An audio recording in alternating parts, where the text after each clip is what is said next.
All right, so I'm going to talk very briefly about how to use the Excel document for the producing course and how to build a budget and sort of walk you through it in the event that when you open it up and it just looks like way too much to deal with. That's what this tutorial is going to be doing here. So I'm opening this up in Excel. Now, if you don't have the Microsoft tools, you can always just pull this into a Google Drive document and it'll automatically populate. Now, for what we're going to be doing here, you'll notice this does follow the very standard format of what producers use to list for budgets. And some of the stuff is already populated for you, but I have gone through and I have removed almost all of the calculations that you're going to have to do. And I wanted to just show you how to do them so that you can go through and put this stuff in here yourself. You'll notice that several of the line items here are in gray.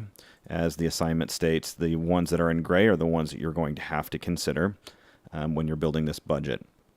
Now, of course, you'll notice that, let me go back up here to the top, you'll have the information here where there's an amount, units, multiplier, the rate, a possible subtotal, and total. Now, these are below the line expenses. These are going to be your the people that actually craft and make the film. The above the line are going to be your actors, your director, the producer, the writers, all that kind of stuff. You'll notice that I have added a section here where it says number of actors times a day rate, and that would be the number of days that you'd be doing.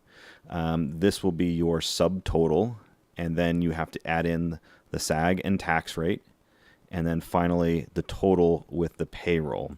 Now, I don't want to get into this too much because a lot of this is what we covered, but I wanted to show you just so you're familiar with how Excel functions. Let's say that I have an amount, 150, why not? And I want to calculate how many days, or maybe a number based on a certain amount of days. Let's say, for instance, our rate right here was 150. We're just going to kind of fill this in here. And we have a day rate, or maybe a number of days, 5. So I'm just going to emulate that over here. Okay, now to calculate this situation together, which would ultimately come together around here, what we could do is equals, and then you will find this guy, right? And then I'm going to hit the asterisk key on the numeric pad to get my multiplier, and then I will click here, and that'll give me that number, 750, which is 150 times 5. Now, if I wanted to calculate the SAG and tax, okay, this is where this expression starts to get a little bit more complicated. So what I'm going to do is I'm going to use my brackets here, and I'm going to take that amount, and I'm going to add, and I'm going to have to make a couple of expressions here. Now this is where if you rocked out algebra, this would work really well. K42 times, and then our SAG and tax rate, if you remember, it's 19 and 17% together. So just making sure that we've got this right. 19 plus 17, 36. So we're going to multiply this by 0.36. But if you remember, we also have, in this case, in the lead actor's case, we'll have to account for that the representative, the agent fee, which is 10%. So we're going to change that 36 to 46. All right, close that bracket, and I will hit enter. And now we have the rate here that represents what SAG and tax would be. Now, the total plus payroll, if you remember, will be equals, and in this case, this guy, plus the total, which is L42, times 0.04, which will be in the assignment sheet.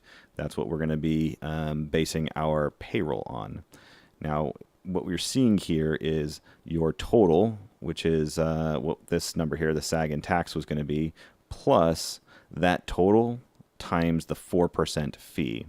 Now this, of course, is going to be represented in the notes that we took in class, and of course what we're doing right here. So if I'm just going to hit enter, it'll give me that amount right there, which will sit right there.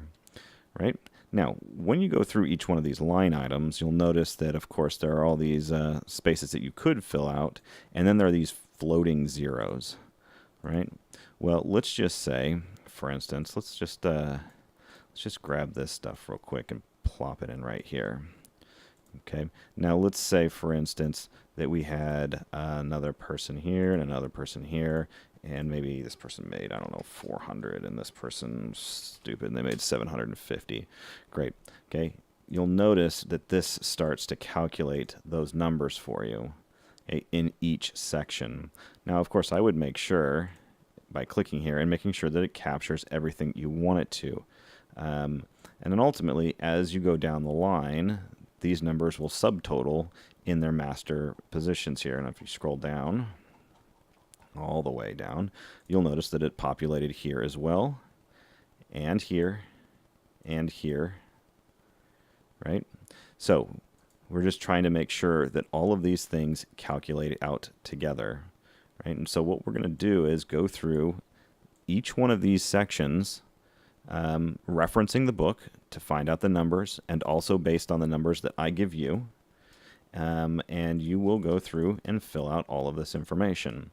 Now, of course, it seems like a lot of work, and I'm not going to lie, it is a lot of work, but it's work that demonstrates how to go through this process and make sure that everything you do here leads up to the understanding of how to form a budget for a large-scale production. And again, this document, of course, obviously, since we're taking this is a media production course, a media business course, this stuff is translatable, as I've said in almost every lecture. Everything is going to translate over to the production of something or how to run a business of something. So this is a very good experience to go through to prepare yourself for what the business world really does look like when you're going to try to develop an approach to producing something and determining its cost and whether or not you fiscally can take part in something like that. So that pretty much covers how this is going to be calculated.